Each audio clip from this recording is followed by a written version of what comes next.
Okay,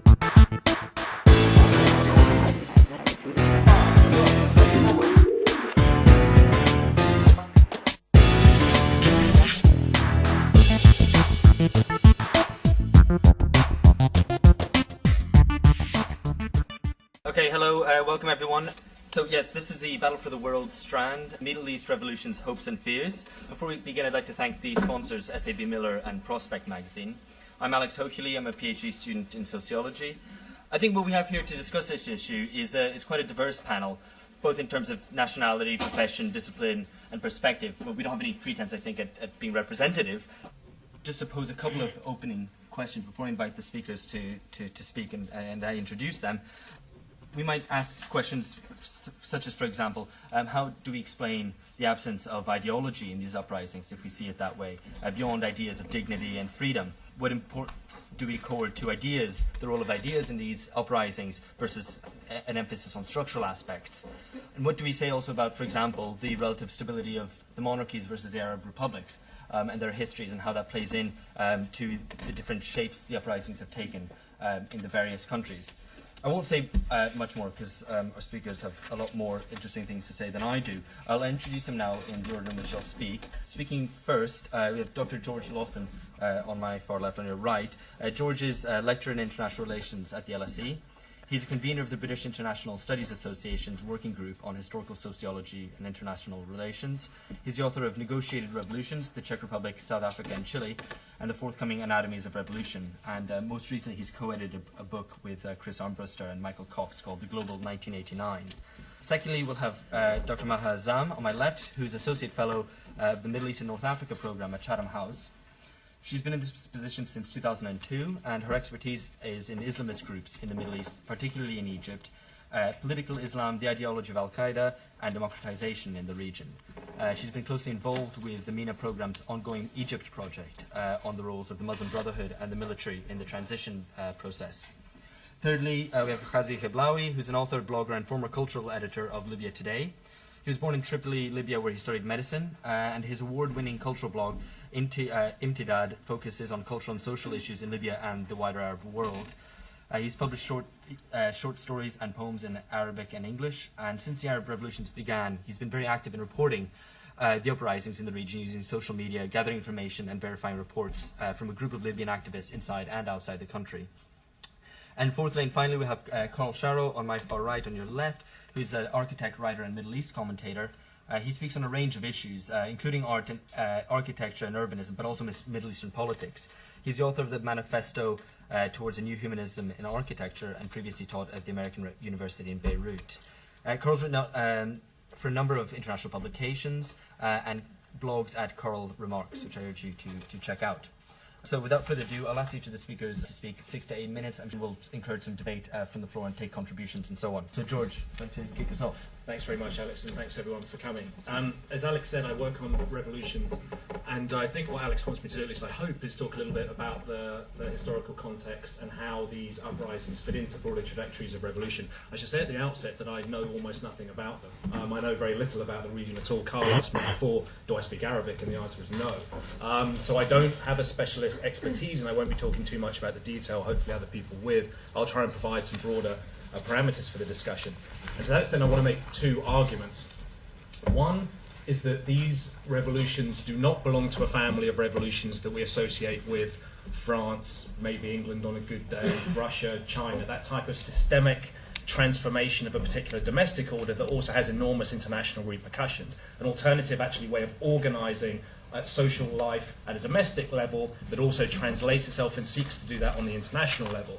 I want to argue these revolutions are much more like the revolutions that we experienced in 1989 in that they're self-limiting, and they're deliberately self-limiting for all sorts of reasons. And the way that that manifests itself is they concentrate on democratization at a fundamental level. That's primarily what people are engaging with, and that's primarily what their aims are. They do not seek a radical transformation of the economies of those particular societies, and therefore they are necessarily limited in all sorts of ways about the international challenge that they pose to the existing order. And I'll talk a little bit of trying to substantiate that point and then say how that is actually cashed out. All right, so 3 quick points really. The first one is about understanding revolutions. the primary way I would understand revolutions, that family that we associate, again, very easily, France, Russia, China, maybe Iran, a couple of others, Cuba, possibly, is as this radical transformation, this radical challenge, where you seek a new form of representation, a new form of organisation of political life. You also usually seek to transform very fundamentally people's economic interactions, domestically and international. And you also make all sorts of interventions in terms of people's everyday lives, you know, how you can get married, what a particular type of social ritual is, often how a family structure is supposed to be organised, what good meal is, you know, what music is, etc. Revolutions have that association with being a systemic, fundamental transformation. They often didn't succeed, of course, but that's a slightly different story, and we can talk about that. And I think what happened in 1989 at the end of the Cold War is we've got a new model of revolution, and I call them negotiated revolutions. And I think there are two or three things, a couple of them that Alex has already said, that those revolutions do that's different. The first thing, and Alex, I think here I can actually answer one of his questions, which is lucky, they didn't give us a new ideology. There was no equivalent to republicanism with France, to some extent with America, Haiti going on at the same kind of time. There wasn't equivalent to communism, and there wasn't a version of that we associate with Cuba and China, for example, and nor was there the kind of fundamental new version of Islam that we associate with Iran in 1979. What there was actually something quite different.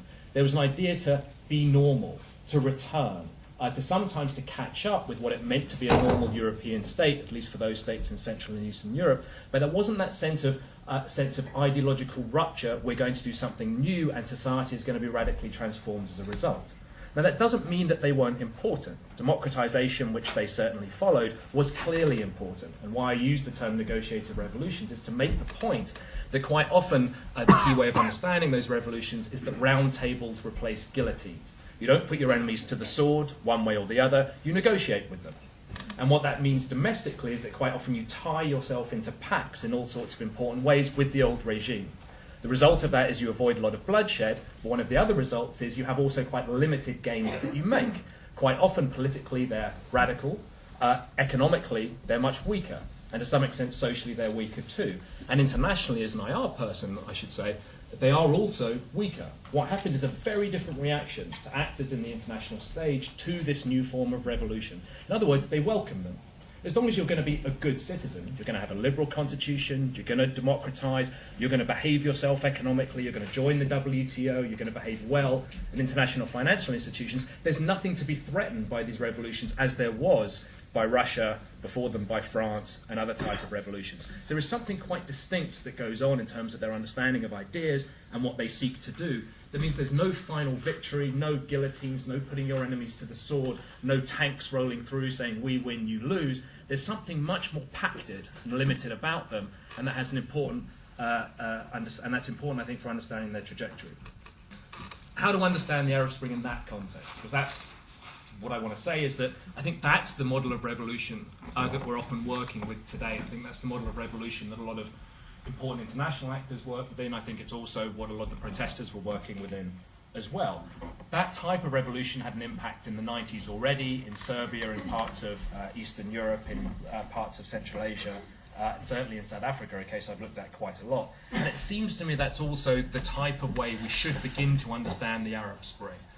In terms of assessing them, normatively and then substantively, I think you could go either way. On the one hand, I think I'd rather be living in Tunisia and Egypt than in Libya or Syria. You know, there is something to be said for getting out on the streets, performing a very important set of protests, be willing to stand a coercive regime in the eye, and be willing to back it down, including, if necessary, people dying for that particular cause. This is fundamental, and I wouldn't want to say that it wasn't, and I also wouldn't want to say that that's a powerful thing. Democratization is incredibly important, and the demand for justice is incredibly important. But it's not the same kind of thing as a demand to do something about inequality or to provide jobs. And I think that's where we have to think about the trajectory of these in terms of where they're going. Revolutions of the past, pre-1989, could to some extent deliver that because they had a mandate of final victory that said, we're in, you're not, here's the radical transformation that comes as a result, including over economic life.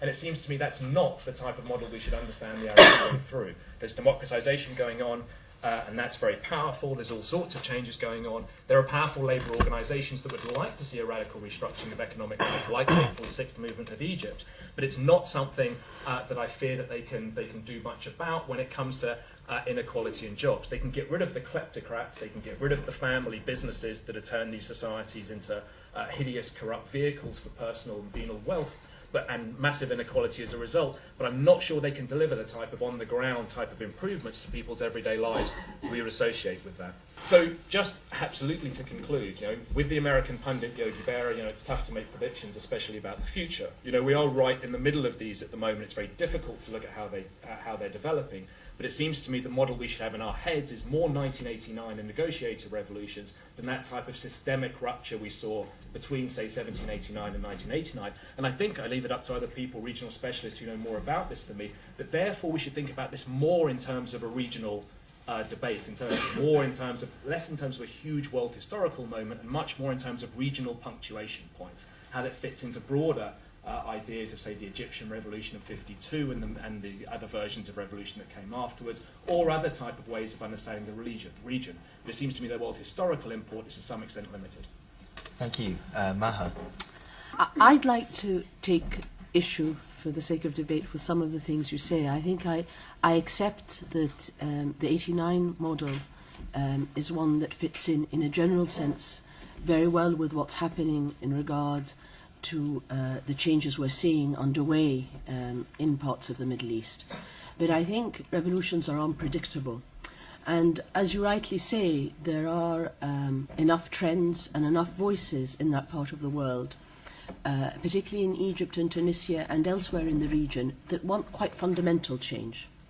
Whether they achieve that is another matter. But I think the first steps have been taken to undermine and, in some cases, remove the head of a dictatorship. And they're quite formidable changes that are underway. I think the sense of revolution is also felt by people in the region, and that in itself is important.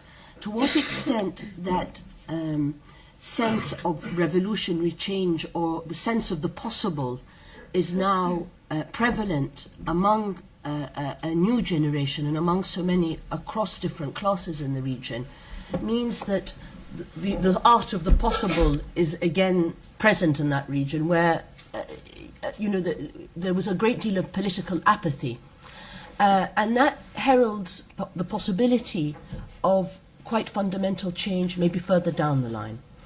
I accept to some extent that these, and I think it's a very important point, that these are sort of revolutions where the lid has been kept on change, and that has happened not just by the forces within, for example, the military in Egypt, but also outside powers like the United States. And I think we probably have some time in perhaps the discussion to go into this, but the role of the United States in Egypt, for example, is crucial and very, very important. Egypt was always seen as on the brink of some kind of change. And preparations to some extent were made that if change were to happen, how are we going to deal with? There was always a great deal of scenario building as how do we cope with this kind of change? We didn't know exactly how it would happen, but often people who spoke about Egypt on the brink thought that you'd have riots on the street, burning of cars, looting of shops and so on, something not dissimilar to some that happened in the 70s under Sadat, and that this would get out of hand and you'd have really a sort of popular working class revolution. In a sense, it was all contained. I was in Tahrir during the protests, and at one point I felt this is unreal. In some ways, the voicing of opposition to Mubarak was something completely unexpected. But on the other hand, you felt it was something of a speaker's corner. You couldn't leave the parameters of Tahrir. There was a time where some people were saying we should get out, we should march towards the presidential palace. It should spill out onto the streets. And of course, the protests didn't happen just in Cairo, they happened throughout Egypt. But at the same time, they were to some extent contained. The military took the right position of not shooting on its own people on the whole. The United States waited at the sidelines. the Mubarak eventually stepped down. Until now, there is an attempt to contain it. The opposition groups and so on are playing by the same sort of rules that you've suggested, in that they feel that this is an enormous break with the past and we have to tread carefully. And so important groups like the Muslim Brotherhood in Egypt, as was the case with the Nahda, and its statements today in Tunisia, is we're not going to upset the situation too much. We're actually going to be very careful. We're going to tread carefully. This is our real chance. We've worked towards this change for decades. We've been persecuted and tortured. We want our voices heard in parliaments. Let's take it step by step. And this brings me to the issue of revolutionary change on a social level and the level of identity. And this again gives rise to the whole issue of the place of Islam in these societies and the negotiated settlement that to some extent, or the modus vivendi that may eventually have to occur between secular liberal ideas and those with a more Islamic orientation. And that is that, all right, we're going to accept a parliamentary constitutional process, but in some ways the Islamization of society has already occurred in a country like Egypt and many others. No one would have expected that the Nahda, being out of power for such a long time and out of the political arena for such a long time, would gain the votes it did. The Brotherhood is probably set on the same path in Egypt. The Islamist voices in Libya will probably also be represented in one way or another. And if change happens in Syria, the Brotherhood will probably also have a voice in the new Syria. Therefore, the Islamization on a social level has happened. There has already been a quiet revolution on a societal level in much of the Middle East for a very long time, as represented to some extent also in Turkey. But it has negotiated a position for itself within the framework of democracy, of the idea of liberal democratic ideas. And it's hoping somehow to establish an Islamic identity and work towards an Islamic-friendly society within the context of a democracy. Whether that then represents some kind of revolutionary change is open to question, because at the end of the day, the real vision for many, the new vision, is to change the economic status of the majority, to redistribute wealth, to create a society where 40% of the population, as in the case of Egypt, don't live on just $2 a day. In order to do that, you need some serious restructuring. You don't just want to, you will improve the situation by creating a society where there is greater transparency, less corruption, greater accountability and participation. But the move from that towards redistribution of wealth is a very different matter. I'd like to touch just very briefly on the fact that these are unrealized aspirations that have existed since the 50s and 60s. And the 1952 revolution in Egypt, as elsewhere in the Arab world, promised to deliver to the majority of people. And it did open the doors to greater education for the majority, greater employment. And in a sense, social revolutions of some sort happened during that period, where you had the rise of socialist type dictatorships. But they happened under the umbrella of tyranny and dictatorship. What we're seeing today, perhaps, is the attempt by people on the ground to recapture these revolutions, to realize those aspirations of social justice, plus freedom. It's the freedom that was missing, as well as the fact that these regimes that existed for so long were unaccountable and actually didn't also deliver on development. But some of the slogans you hear today throughout the Arab world are reminiscent of the 1960s to some extent. They are to do with social justice. They are to do with perhaps changing the nature of politics. People are dreaming big, and some are dreaming of maintaining the status quo with some degree of freedom that's akin to what they see in the West. They're hoping that somehow, and we hear this on through the Ghannouchi of Al-Nahda in Tunisia, saying we want a structure that's not dissimilar to the United Kingdom with a Prime Minister at the helm, and a social welfare structure that is not dissimilar to Sweden. But there are those of a younger generation in Egypt and elsewhere that are saying, you know, we're dreaming of something different. We don't know quite what, but something quite different. I think there's also an issue here that we can't disassociate what's happening in that region from the role of the United States and the question of Palestine-Israel. And the changes that are happening are going to impact on foreign policy and international relations, I think, over time.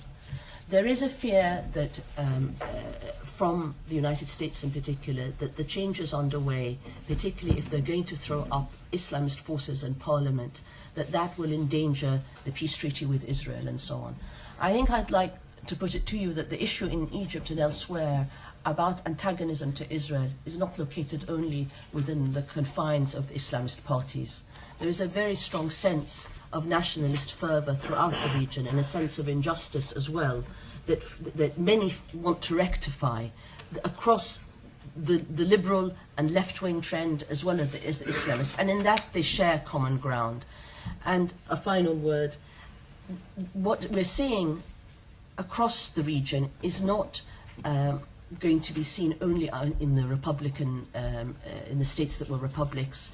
I think we're going to see the same happen also in the monarchies. It's a matter of time. I think the issue of accountability and participation and respect for the rule of law are demands that we're going to see in the United Arab Emirates as much as Saudi Arabia and Morocco and Jordan.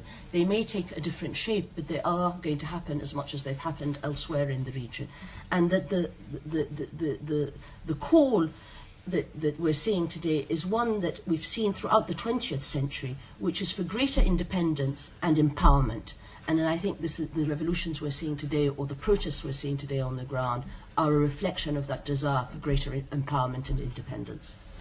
Thank you, Maha. Ghazi. Okay.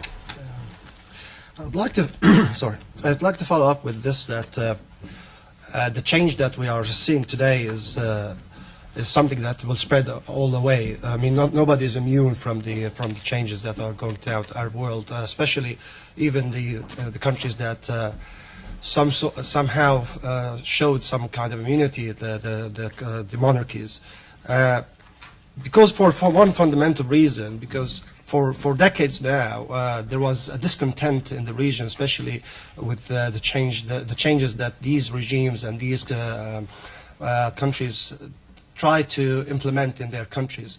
The discontent was a product of what I call a critical mass. The critical mass is that 60% now of the populations of the Arab world are below the age of 40, and most of them are eager to a change that wasn't manifested at all in their lifetime.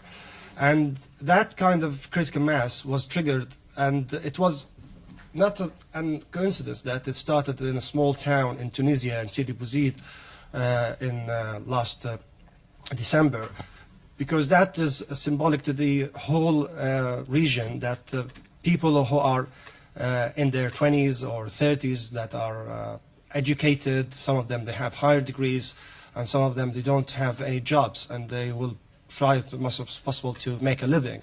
But in the same time, the states are not recognizing their presence or their existence at all in the political system. And that kind of thing sparked unpredictable change. Now lots of people would argue about what is going to happen. I mean, it has been 10 months, but the unpredictability of the revolutions, starting from Tunisia and also in Egypt, and then which is the biggest unpredictable was in Libya, in my country, is still happening now. I mean, lots of people will analyze, try to say what exactly what's going to happen in the future, what's going to happen in the long run. And some of them will have some wishful thinking about democratization in a short period of time because it happened so quickly. But at the same time, it is not easy to say what exactly is going to happen. And I think that makes a lot of people cautious about the future. And that's why lots of commentators are cautious about the role of Islamists in the region. And as we saw now in the first pre-elections in Tunisia, The unpredictability also came up when the Islamists over there gave promises that they will not break the cohesion of the society or to change much of the structure. They'll try as much as possible to tread into the normal or the norms of traditions of the country and not change many things. And also it is the same case in other countries, and even the other elements who might find themselves in power, who are not Islamists in the Arab region, most of them are trying as much as possible to bargain. And that's what is happening in countries like in Morocco, like happening now also in countries like even Bahrain, where a revolution started there, and so far it didn't succeed. These monarchies are, and even also in Jordan recently, they are trying to bargain with the movement and the activists, whether to change or how that kind of change will come. Negotiation, as George said, is one part of it. Is that the people in the elite, also the people in power, are trying as much as possible to stay in power in different ways. In Yemen, it was just stubbornness and trying as much as possible to change the reality and survival. And it was the same case in Libya, and that's why the people were resorted to arms. I think that's one of the main things that sometimes it is difficult to predict where the course of change will go. But at the same time, this unpredictability opens up the door to lots of possibilities, and that's the possibilities that the young generation, the critical mass that are now moving towards, most of them are not interested now into politics or doing politics in the Arab region, while most of them are still trying as much as possible to change the status quo that has been there for a long time from the grassroots. I know lots of people who are not interested in being part of a party politics in the Arab region, because they know that democratization will take a longer time. But they are more eager to work in NGOs, in civil societies that has been more or less obsolete in the Arab region. Most of these, for example, the civil societies in a country like Libya was in existence, and people now are eager to work on those levels, especially when you have a state where there is no state at all. I mean, the state has been collapsed, and even the remnants of the old regime are trying to survive as much as possible to be part of the new system. But at the same time, they don't have any voices. So people are resorting to building up a parallel reality through building institutions that are not political, but at the same time are much more effective if they in their terms, and will try to change the situation from the ground. And I think that is the aim of these kind of revolutions. I think if we just focus on toppling the dictator or the man on top, is just it will be just a simple, I think, goal. And in the case of some countries like Libya, it was painful and hard, but at the same time, the road ahead will be much more harder. The challenges are immense. There is plenty of unpredictability in the way. There are societies that are not exposed to any kind of political life at all, and that will be also an exciting thing to see how these changes will come. Seeing something that happens for the first time in your life, you cannot just watch it without being emotional. But at the same time, I was during the last 10 years, I was a silly optimist, if one can call it. But now I'm still an optimist, but soberly optimist, that we made a change. That change happened. That change will reverberate all the way on the society. And I think the next wave of change should be a societal change, a change into society. That change will lead to a much better, I think, future. And the democracy that we are looking towards might be free elections and voting for everyone, but that's not the change we are looking for. The change is something that reaches to the heart of the society and changes the reality on the ground. Thank you. Thank you. And finally, Karl. Yeah, thanks.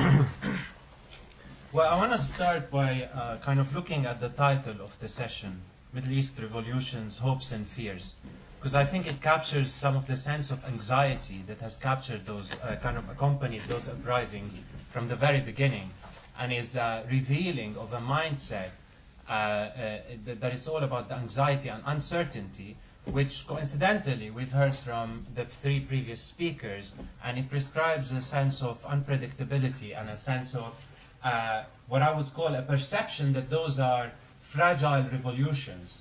And that's an internal paradox that has accompanied the uprisings from the beginning, that in my mind prescribes a sense of limitation that is not kind of, as George describes it, a new model of revolution, but rather a contradiction in terms that is a product of our apolitical times. And it's in a sense a resurgence of political agency in a context, broad universal context, that doesn't appreciate political agency, doesn't understand the meaning of political possibility, and we try to backtrack on that and describe it as something good. But in order to develop that thesis, we need to understand what really happened so far. Because the word revolution has been brandished about quite kind of freely, and I think that's very inaccurate. What we have seen is the decline of the old order. And to tie it back to some of the things that we've heard before, this is the death of the old nationalist post-colonial Arab order, which to a certain extent explains why it happened before, mostly in the Arab republics and only in Bahrain, because the big failure of those models has been the lack of bringing about democracy and the lack of bringing about development and autonomy. So there's an old order that has collapsed, left an invitation for the uprisings to kind of avoid, come and fill it up. And the tension that we're witnessing now is there's a big reluctance to go and fill that void. And you can understand that through three of the most celebrated aspects of the uprising that in my mind represent the deepest problems about them. We heard a lot about how they are leaderless and organic, and we've celebrated that. We heard a lot about how they don't subscribe to any clear political ideology or political platform, and we celebrated that.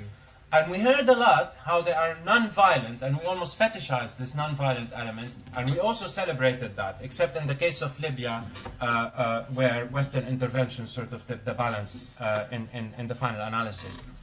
Now, those three aspects themselves are actually the kind of what represent this paradigm, what I call the fragile revolutions, the revolutions that cannot succeed on their own, the revolutions that prescribe not a limitation, if you like, that's determined by the circumstances, but it's a limitation of the imagination, it's a limitation of the sense of possibility.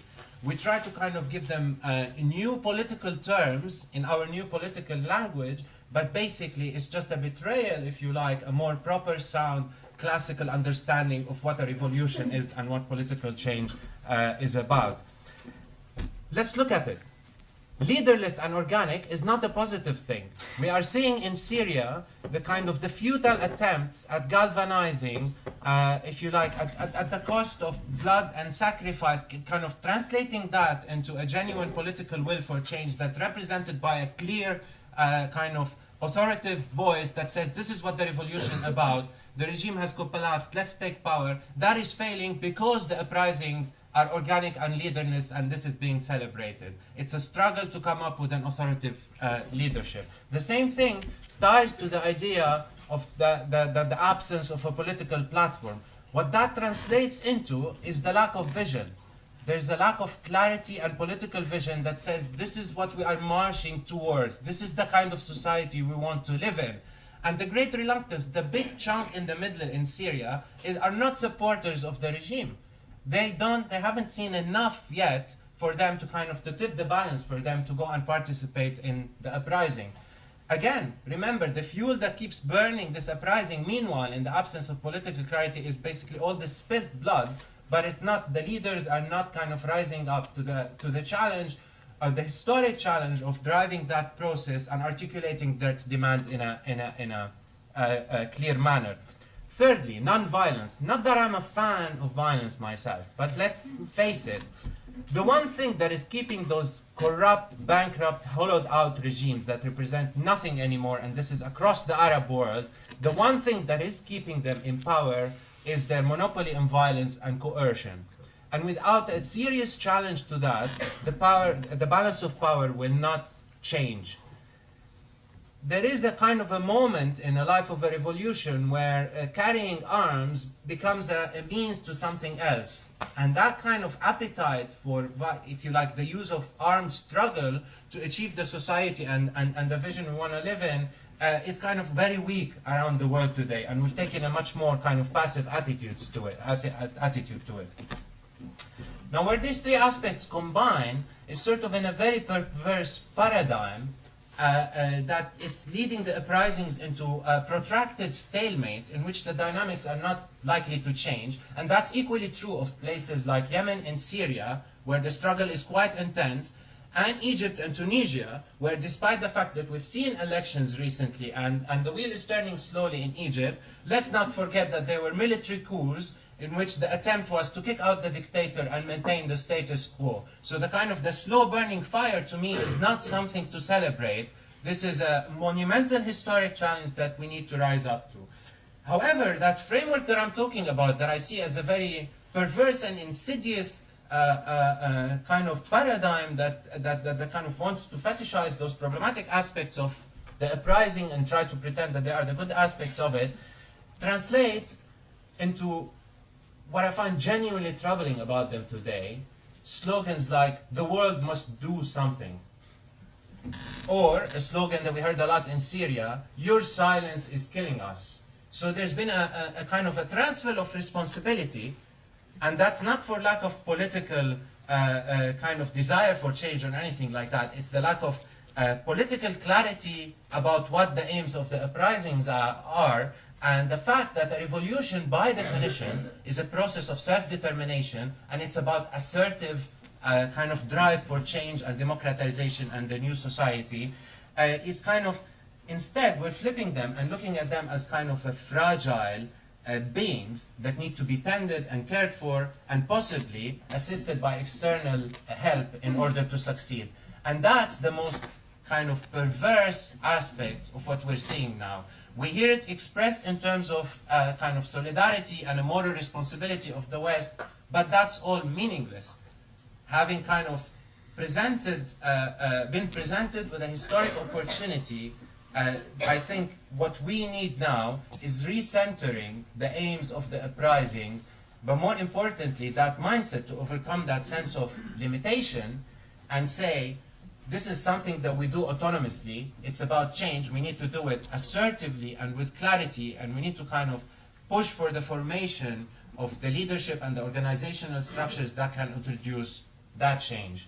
So, the immediate aim is that slogans like the world must do something are essentially anti-revolutionary in nature. And in fact, what we should be arguing for, and what the Arabs who want change should be doing at the moment, is precisely the opposite of asking for outside help, but actually mounting a bid for power and doing it assertively. Thank you. Thank you. Can we thank all the speakers? In a sort of attempt to synthesize that a little bit and to pose a question to the whole panel to reflect upon while we take some other questions, which is that it has been argued that precisely what made the uprisings initially powerful, which was the fact that they were broad-based, non-ideological, and were ultimately cohered around the rejection of the current leadership, was actually what made them ultimately weak in ways that some of the panelists have already discussed. And that does it not now fall to those who were previously better organized? So Maha has discussed the Islamists, where there was a process of cultural and social Islamification in Egypt, but but also where at a grassroots level the Islamists might be better organised than other groups, or alternatively that it falls to the military or certain sections of the military to determine affairs. So in a sense, what has perhaps happened, this is something to reflect upon, is that what has made these some of these uprisings initially successful, or what has allowed them to shake things up, is actually what makes them ultimately weak. So that's something to reflect upon. Now, can I see hands, please? We'll start here in the front. I've just had a massive row with a friend of mine on Facebook who, when I argued against the NATO intervention in Libya, he accused me several times of supporting the slaughter of the Ghazi people. And then recently he posted something where he accused the Libyans of being unaware and ignorant for supporting the West bombing them back to the Stone Age. And I took great issue with him now attacking the Libyans for supporting the bombing. I would just like to know from you, particularly these two speakers, have the Libyans brought it on upon themselves? I mean, I find that galling and I don't agree with it, but how would you respond to that point? First of all, a comment on what Karl said. I couldn't agree more. I mean, what we see in Greece is that we have a movement since 3 years ago, and probably more, which is political, which is violent, but which is leaderless. So I think that even if one of these 3 points are missing, you cannot have any success. And even worse, in the summer, when for some short time, likely, we had this Occupy Syntagma Square movement, in the beginning it was both leaderless, both apolitical and non-violent, and it didn't have any chance. And a question on George. You mentioned that, and I agree totally, that we are stuck in this model of negotiated revolutions. I think the problem and the reason why we are stuck in that, first of all, some revolutions are de facto negotiated, like in Serbia in 1999. First of all, I don't consider it a revolution, in 2000, sorry. And second of all, it was sponsored by the West, so I'm leaving this aside. But generally, I think the problem is that the lack of ideology and the lack of a leadership by the left. And my question is, if you see any way out of it, and why this didn't happen in the Middle East? Why didn't we have like a universalist, leftist vision that could trigger an actual social change and not only political change? Thank you very much. What I'd like to ask is, does the panel think that it's possible to have sort of Western action, not necessarily military intervention, but Western action in the Middle East to help the actual populations there, completely divorced from the self-interest of the West? Is that an achievable goal in the near future? I want to say that revolutions are unpredictable, but also they do not deliver all the time. Going back to Iranian Revolution 79, in the run-up to revolution, people wanted more justice and they wanted more democracy. And all political parties and all people were involved. But later, it became more Islamic. And later, it became more extremist. And I think in that process, there were 3 groups involved. Group number 1, ordinary people. Group number 2, political parties. Group number 3, foreign intervention. I think with ordinary people, when the heat of revolution subsided, they went back home. They really didn't want to get involved. So the force of general public diminished. When it came to political parties, they didn't have the background that we have in West, because they didn't have the background of free speech. They didn't have this background of political activities and so on. So political parties were weak, and that was why extremists gained power. And when the regime came to becoming Islamic, then it became quite extreme. Okay, thank but you. The point is, it didn't deliver.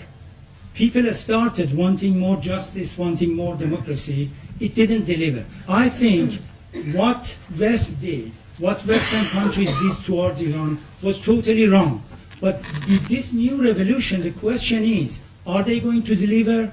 Are the ordinary people are going to stay in the scene? And are the Western countries are going to react properly? If you are convinced of the fact that the new brand of political philosophy that's emerging in the Middle East is an amalgamation of Islamism and liberal democracy, do you think it'll be very important for them to start a PR campaign to kind of promote that ideology, to save the credibility of the revolutions, as well as to promote themselves as friends to liberal democracy and social justice all over the world, and to stem the kind of fear-mongering in the West that the revolutions were like the stepping stones to the rise of an Islamic, a very right-wing kind of a situation in the Middle East, just like what Fox News said, that the Egyptian revolution was the stepping stone to the new Islamic caliphate in the Middle East.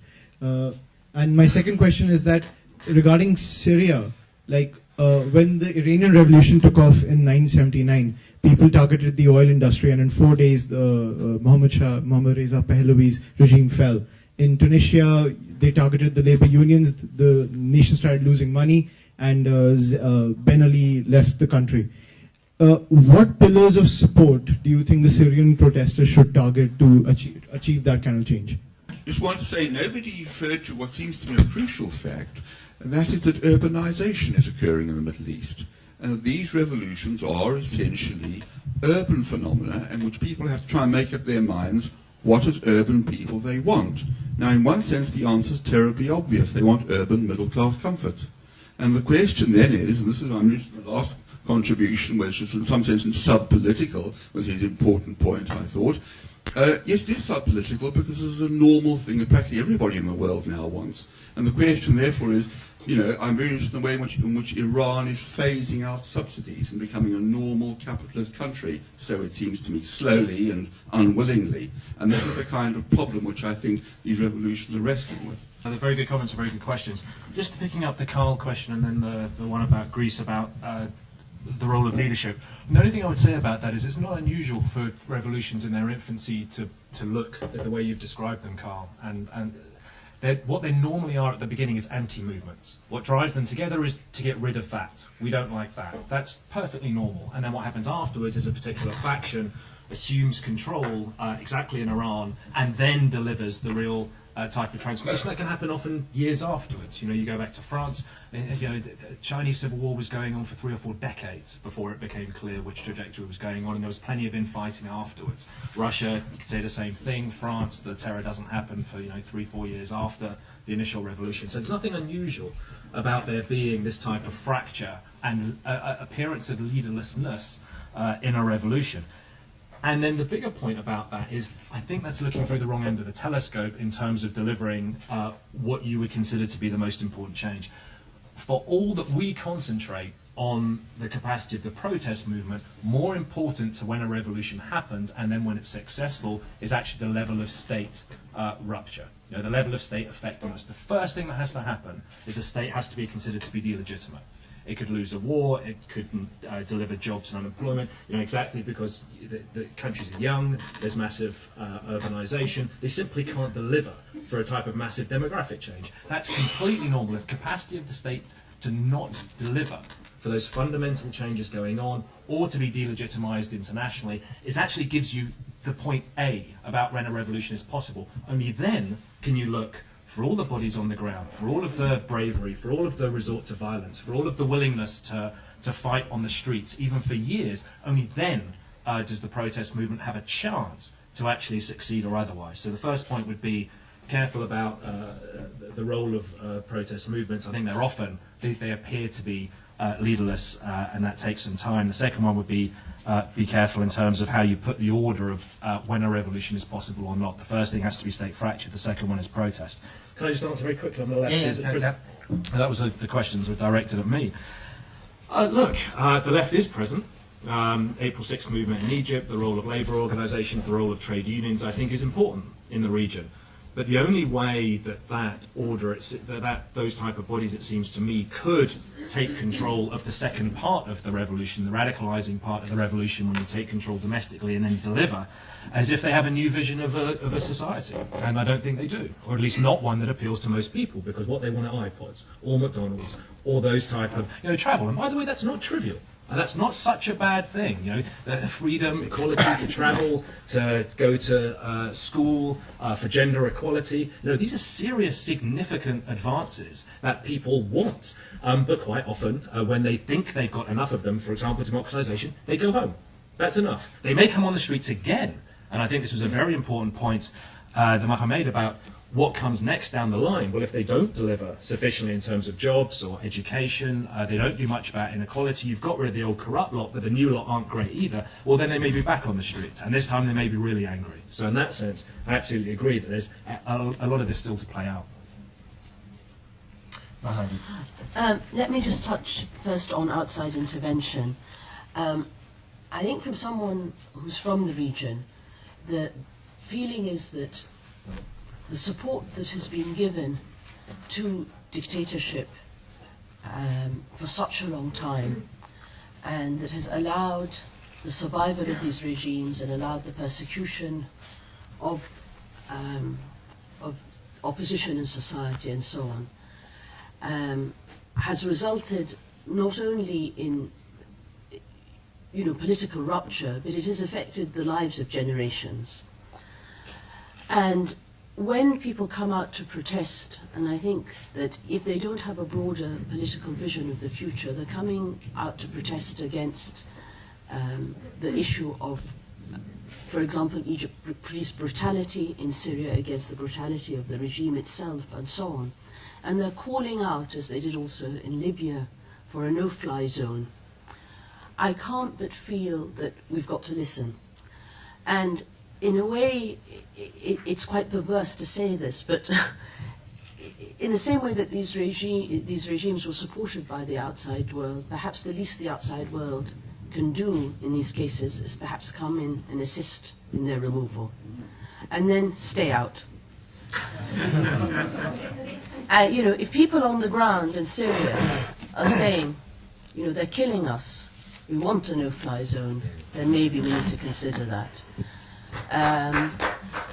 I think in addition, the whole issue of Western interests in the region, someone had said, is this possible without pursuing Western interests? No, I think it's sometimes, again, perverse to see and hear Western leaders now talk and support about democracy and free trade and so on, and you feel this is completely imbued with self-interest. Well, where were you all these decades? Where were you just a few months ago supporting these regimes?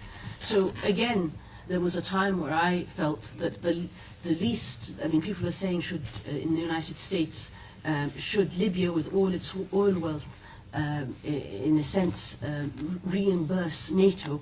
Well, what about reparations to the Middle Eastern countries and whose dictatorships were supported by the West for so long? So I think there's some payback due. Just on the level of Islamism and reassuring the West, I think the Islamist movements, the moderate mainstream ones, such as the Brotherhood and Al-Nahda, are playing a very long-term game, and they always have been. They are very astute political players, and they have been in the political arena for a very long time. They want to take it step by step. They are urban and middle class, and the majority of their support is, or the core of the support is from the middle class and lower middle class elements. They do have some depth in society, but they're saying, let's take it step by step. We're going to create change on the ground and through Parliament. They don't want to upset the economic order necessarily, but what they envision perhaps further down the line is something more akin to that envisioned by Erdogan in Turkey, which is further down the line to see cooperation and integration of the region and to create something of a regional power structure that in a sense delivers to its people but allows Muslim countries, and that's how they see it, to become prosperous and a power to be reckoned with. It doesn't mean that they don't want to take it incrementally, and they're starting with their states first. But if there is going to be a vision on their part, I think it may be more along those lines. After centuries of Western involvement in the region, is it perhaps a bit naive to ask for further intervention and then butt out, given the history? Well, I think the question of intervention is politically driven. The problem is that lots of people will try as much as possible to look at the past and to try to present lessons for the future.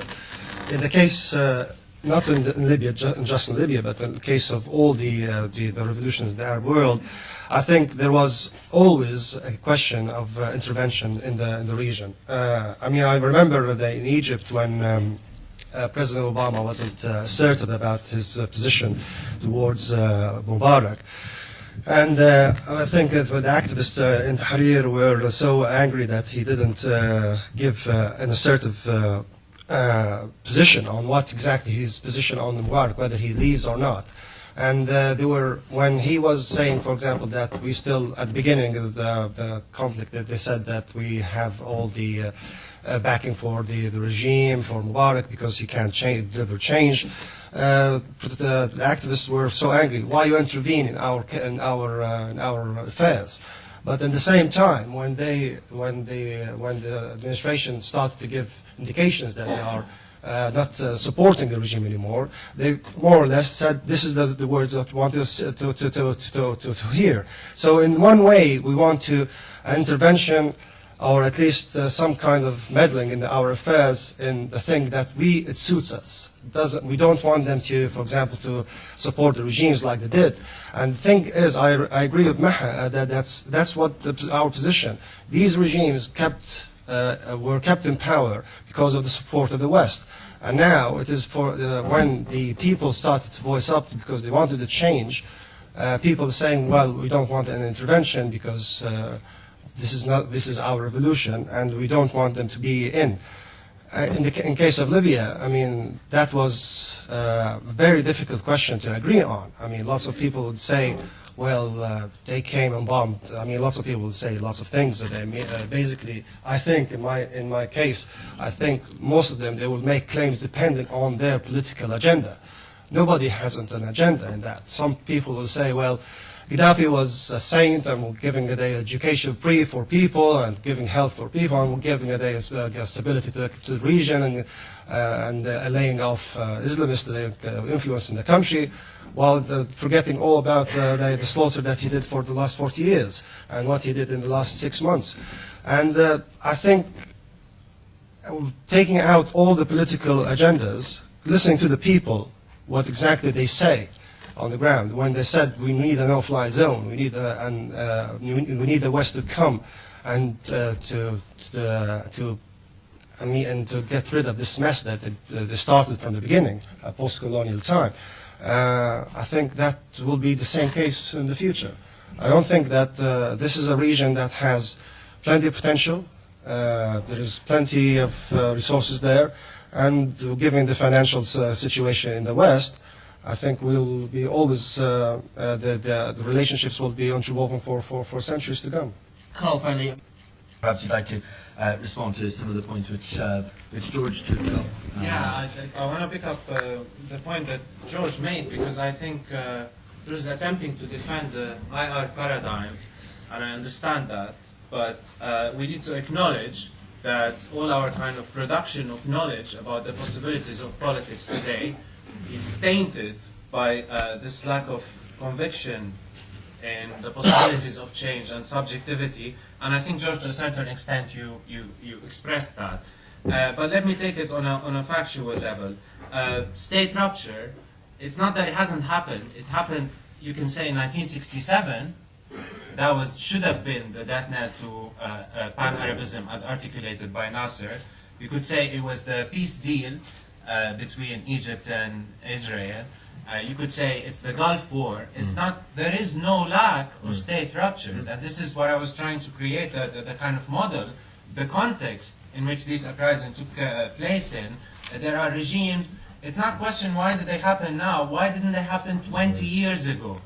And that's what I'm talking about. And in a sense, for us to go back and say, you know, they're still in their infancy, they're developing, all of that. I think there's a bit of making excuses over here, or trying to kind of be very optimistic about the future unnecessarily, and the fact that this happens in many revolutions. Fair enough, many revolutions didn't have leaderships in the beginning, but revolutions in the past didn't celebrate the fact that they didn't have leaders. Look at it more carefully. What's happening in Syria is this almost sort of distaste of power. They're pushing the people, the SNC, they're being pushed to take control of the situation and lead the opposition, and they're very reluctant about it. When you have the spokesperson of the SNC opposition group in Syria arguing against a soldier deserting from the army, that's a problem. There's the lack of self-confidence, and that's what I'm pointing to. There's a failure by the leaderships to meet the aspiration of the people on the street that are, in a sense, the raw matter of revolution. And it's their blood that's fueling that, but without the political clarity. But in order to kind of, if I can carry on for one more minute, to put that in a very broad context that kind of takes consideration of some of the other things that I've mentioned, there's a very serious crisis of authority among all actors involved in this. The United States had seen the order that he created after the Cold War disappear almost overnight, and he cannot intervene to kind of orchestrate the outcome clearly in its favor.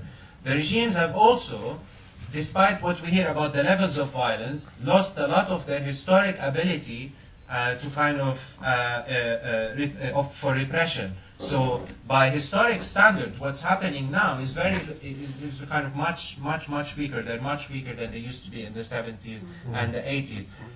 The Islamists have lost authority, and they're going all postmodern about it and pretending that they want to live with other people and kind of live in the free society and all of that, when in fact it's a pragmatic shedding of their ideological luggage. But if you do that as an Islamist, what do you stand for then? I mean, this is the contradiction. And the fact that they're winning elections now is it's not because of a political advantage. It's because of an organizational advantage.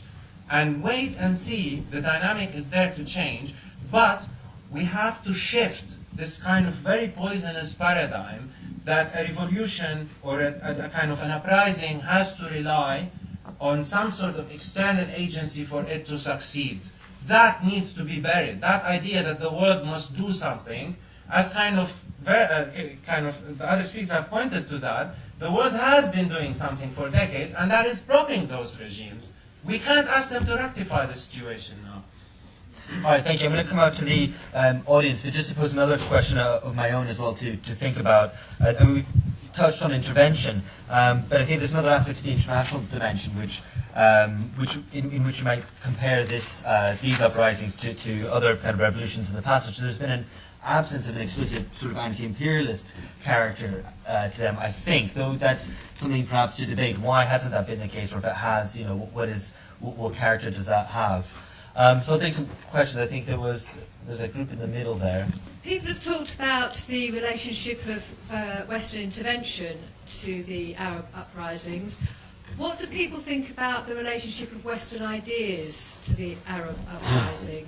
Because my reading of developments of Egypt and various different places is that there is often a close relationship between what's happening in the West or in Russia, Soviet Union, and what's been happening in that region of the world in terms of mirror images happening. Whereas you could look now and say, in terms of parliamentary democracy and the lack of appetite for that within the Western world, that must cause a real problem in terms of what carries forward a dynamic at the moment, unless people are saying that the dynamic has to come from something entirely locally generated. I got a question, I think Dr. Azzam called the Muslim Brotherhood moderate. I just like to read their credo. God is our objective, the Quran is our constitution, the Prophet is our leader, jihad is our way, and death for the sake of God is the highest of our aspirations. And their goal is also to institute Sharia in all of the world, and I would like to know how that is moderate. I think the one element of your discussion about negotiated revolutions that I think perhaps you downplayed was in fact the role of Western intervention. And that actually Western intervention very, very much, I think, decapitated the potential of some of those revolutions. And in the absence of a really clear political leadership with a political goal and ideology, I think the whole region is going to lay itself open to Western intervention, not necessarily of the military kind, but certainly of the diplomatic kind, the secrecy. The South African situation is a good point. There was plenty of international pressure going on before, and there was huge international pressure from America and from Britain to get a negotiated settlement, which actually ensured that the status quo was preserved as far as the social order was met. Always beware, I think, of failed British politicians who come in to do the diplomatic work for the international community and come in to actually impose extremely anti-democratic solutions vis-à-vis Kosovo and so forth there. So I think if there's anything that I personally think we should be clear about, is that we should absolutely argue for no Western and foreign intervention, and for people to take their revolutions forward themselves and generate their own ideas and their own future. All right, thank you. And then at the back? Yeah, just a couple of questions of clarification. First of all, to what extent does what's happening in Libya fit into the model of, say, Tunisia and Egypt? I mean, clearly, the difference clearly is that there has been Western military intervention in relation to Libya. But apart from that, does it fit into the same pattern, or is it something different? And secondly, what is the significance of the fact that both Tunisia and Egypt do define themselves in their constitutions as Islamic states? I'm not suggesting they're Islamic republics on the model of Iran, but as I understand it, they do define themselves in some senses as Islamic. So what is the significance of that? Okay, I think we'll come back to the panel now. I don't know who wants to jump in, but I think most of the questions revolved around this issue of foreign intervention, and also about the extent to which these revolutions perhaps present a challenge to the international order at all or not. Yeah, Karl first. I think I want to come to this point, which I think is very important about the role of Western ideas in the uprising. I think there's been a very troubling kind of, to invent the word, culturalizing of the reading of the uprising. So all of a sudden we went all ethnographic and all anthropological, and we sort of tried to guess what the Muslim man and the Muslim woman think or do, and this is kind of really offensive to me. Kind of 2 days after Mubarak stepped down, when the kind of the interpretation started emerging, and there's all sort of this relativism about, you know, people saying, oh, look, we told you the Arabs also like freedom, and then other people saying, yo, it's a different sort of freedom.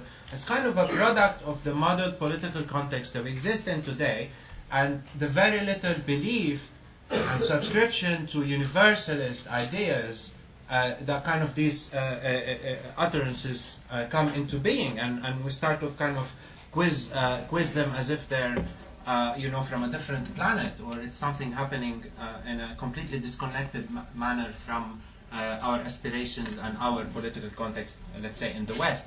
And where that is kind of difficult is the model that you would normally have fell back onto, which Arab progressives used to use in the 20th century, either from the left or from the right, firmly belonged to the kind of Enlightenment tradition and the kind of the universal understanding of politics and of organizing society.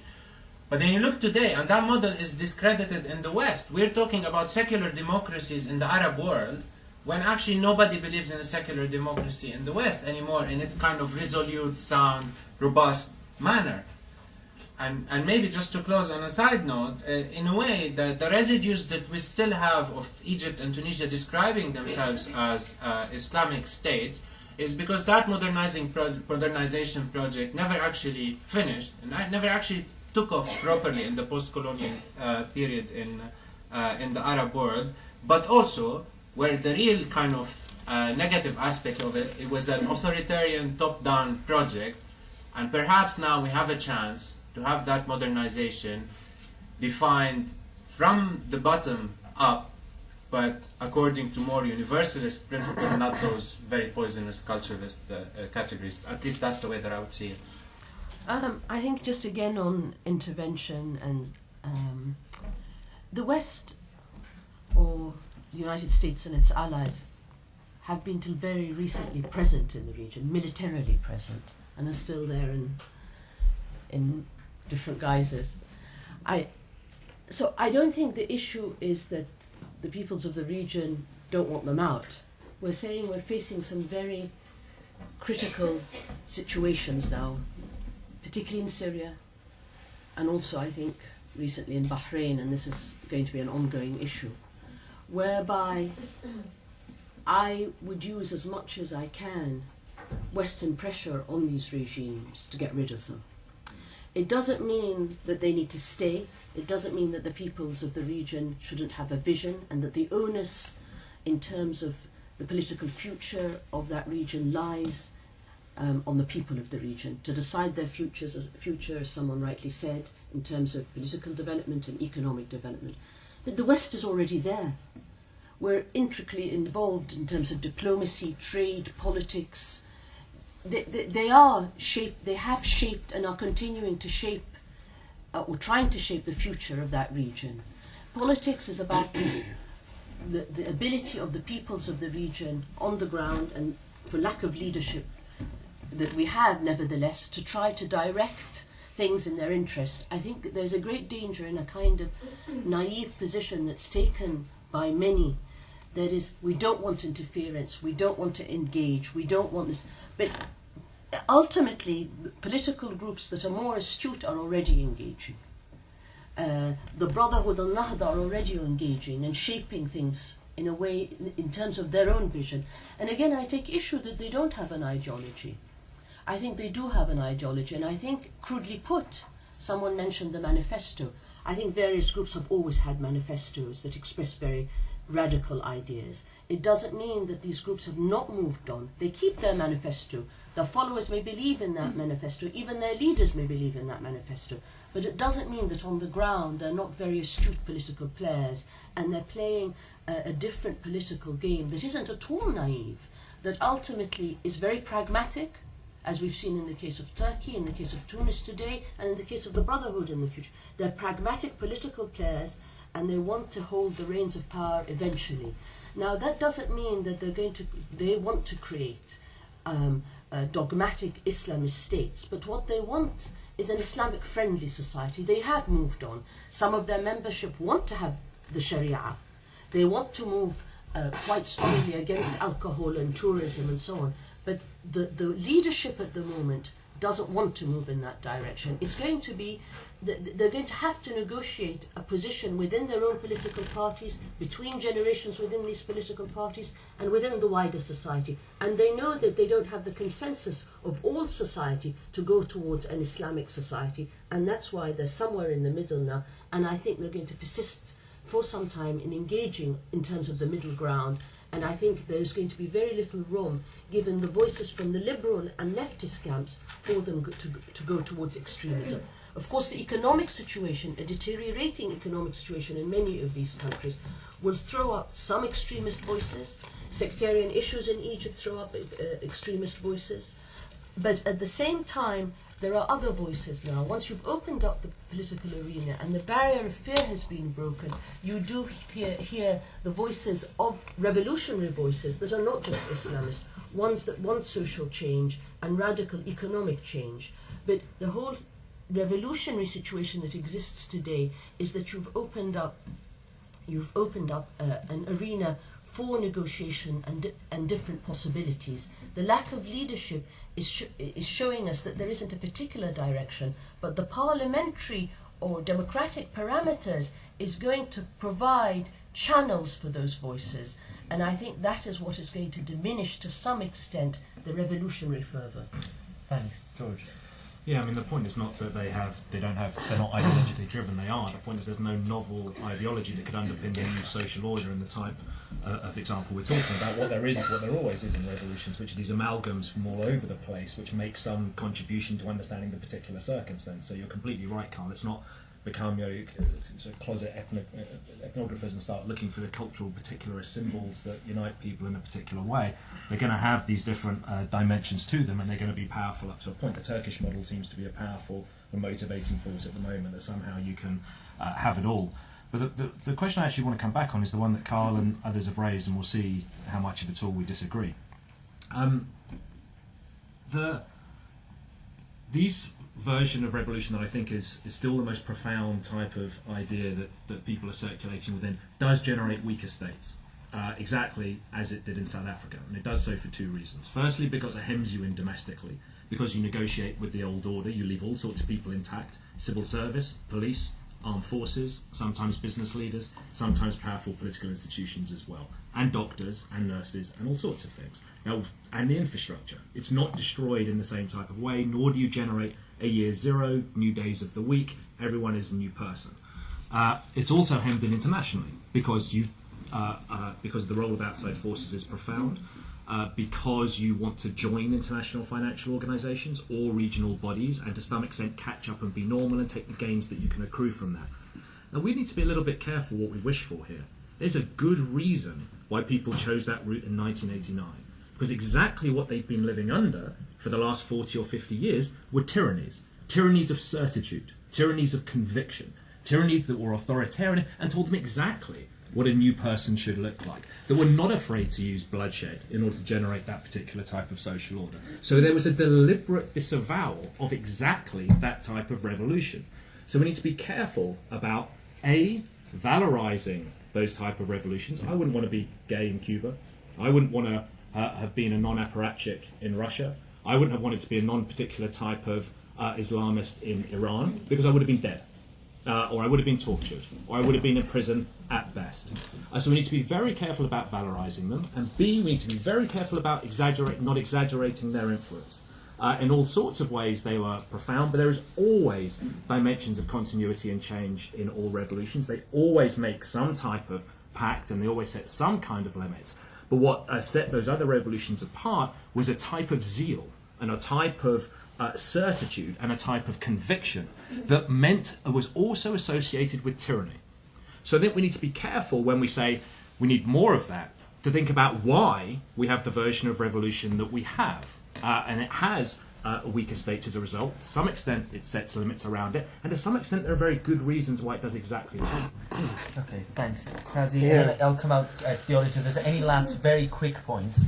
Okay, I'll just to touch on the question of Libya. What's the difference between Libya and Tunisia and Egypt? Whether for change, I think the main difference is in Libya that there was a one-man show, one autocratic regime that has been centered, focused on one man that was everywhere, was catching the helms of the power. While in Egypt and especially in Egypt, there is, and in Tunisia also, I mean, there is a regime that is seeped into the society that has still more or less intact, not in a one man, but in a regime in different aspects. The military, some of it is the elites, some of it is class dictatorship, if you want to say.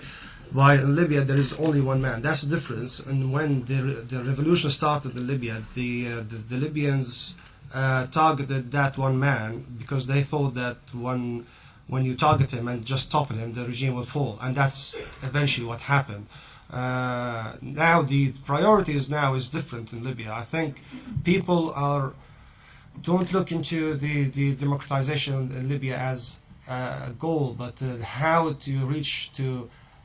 I mean, the day that you go to election in Libya will be a celebration, because there haven't been any elections in Libya forever. I mean, it happened just in 1951, and then it wasn't certified at the time. And I think the day that people will go to elections, that will be a big change for their life. In my life, there will be a big change. And that's different because you go in Tunisia and Egypt, there were elections, more or less were corrupt, and more or less they were non-existent in terms of the change, but the experience itself wasn't even experienced in Libya at all. The difference in whether Islamists will go up also in Libya or not, I think that will be different. In Libya, the Islamists Muslim Brotherhood is much weaker. They have organizational advantage, but they don't have a vision, and they lack also some kind of strong leadership, while different from Tunisia and also in Egypt. All right, thank you. Can it take? These will have to be very, very brief, I'm afraid, because we're already running over. I think the point there. Just I don't know if I understood you correctly, but Libya, as far as I know, they're actually instituting Sharia in their constitution. Could you comment on that, please?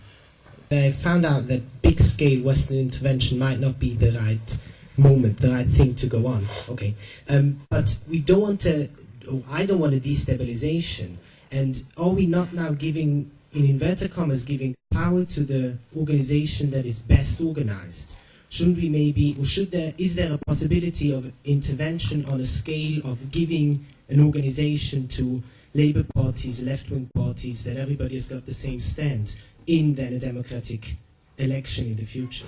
In your conclusion, could you please say what these nations can do to stop the revolution to be hijacked by extremists and deliver the justice and democracy that they want? I actually think because you need to focus on state stability before you focus on the degree of protest, it seems to me that actually Morocco is stable and Saudi Arabia is stable, and so I wouldn't look for the protest movements. I'd look for something that was going to fracture the elite in a very fundamental way, something that was going to delegitimize the state. It doesn't seem to me that that's there.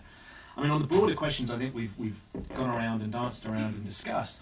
Slavoj Žižek, the Slovenian philosopher, critiques the Arab Spring on the basis that it's decaffeinated. It's not like the old revolution that was caffeinated. I think we've got to be careful. I like coffee, right? I drink coffee, but I wouldn't want to be high on it the whole time. We might get a little bit jittery, a little bit jumpy, and it might lead us down paths where we're not necessarily thinking straight. So we just need a bit of balance about, there is no revolutionary model which either delivers everything that people expect it to, or can somehow produce something that is benign and produces all of these lovely things which we'd all like to see in all of our own society. Nor do our own societies necessarily function like that. So to some extent we have to deal with where we are and think about what are the politics of the possible and what is remarkable in a particular context. And it still seems to me that there's a lot here that we should be celebrating and thinking is on the right track. Thank you, Maha. I think to follow up on that, I think what's happening in Egypt and Tunisia and elsewhere is remarkable for the peoples of the region. It does amount to a revolution. The fact that people can go out and elect their chosen candidates, the fact that people can speak out against their leaders, and in Egypt, for example, voices are heard now speaking out against the military and the field marshal and have been for months. That is amazing. I mean, it just was inconceivable months ago. And so for a lot of people, this is a revolutionary moment. Whether then it's captured and built on to create a real revolution at a grassroots level is a very different issue. Now, I think the case of whether the revolution will be hijacked by extremists or not, there is nothing others can do, and they shouldn't do anything. This is a revolution that has been brought about by people coming out onto the streets, and yes, by the interference of the military and by the nod of the United States in some cases, such as Egypt, but nevertheless it will take a shape of its own, and if it goes towards a more extremist trend, then so be it. It will work itself out. If the chosen path is more moderate and parliamentarian, then that is the chosen path. But I think there is great potential for this revolution to be built on, and there are very many voices among the new generation of people that want social justice and want a different kind of economic order. On the Gulf states, I think it's a very important point perhaps to remember that the voices of against those in power in the Gulf states have always been muted, but they are there. And I don't think that they are going to be immune from change. It may take much longer, but whether in Saudi Arabia or elsewhere, I think protests are coming, and the old order is going to be seriously challenged. Thank you. Yeah, I think the revolution now has begun, and I think it's a process. It's not something that will happen one day and then you go home, and then just they think that things will be rosy and lovely. I think the next step is to embark on a change on different levels. Political is very important, but I think the main change that might see for a longer time is generational and social changes, and that will take, I think, a longer period, and that is the sustainable change we want to see. If it comes to a point that there will be some kind of extremism in the regions, like Maha said, I think that is inevitable, will happen if it happens. And then I think we need another revolution, and that will be a thing to look for in the future. Thank you. And finally, Karl. Yeah, let me, I think, because I might have said it very quickly, so I'm going to say it again about the Gulf countries, which is the main distinction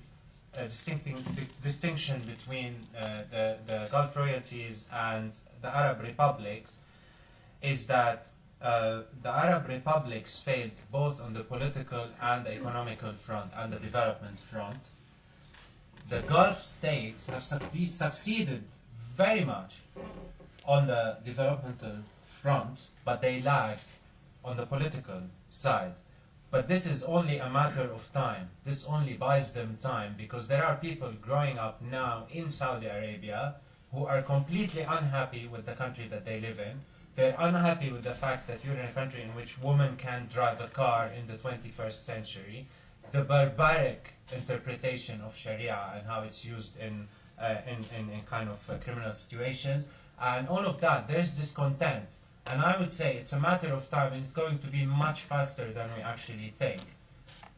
But where I'm kind of uncomfortable with the kind of the broader terms of the discussion, and that's not only your fault. I don't want to claim that you're representing now a whole paradigm, but the sense of the love of this uncertainty and negotiation and small is beautiful is very troubling to me. Not because I'm an inherently violent and radical person, but it's the notion that there could be something called a negotiated revolution is an oxymoron to me.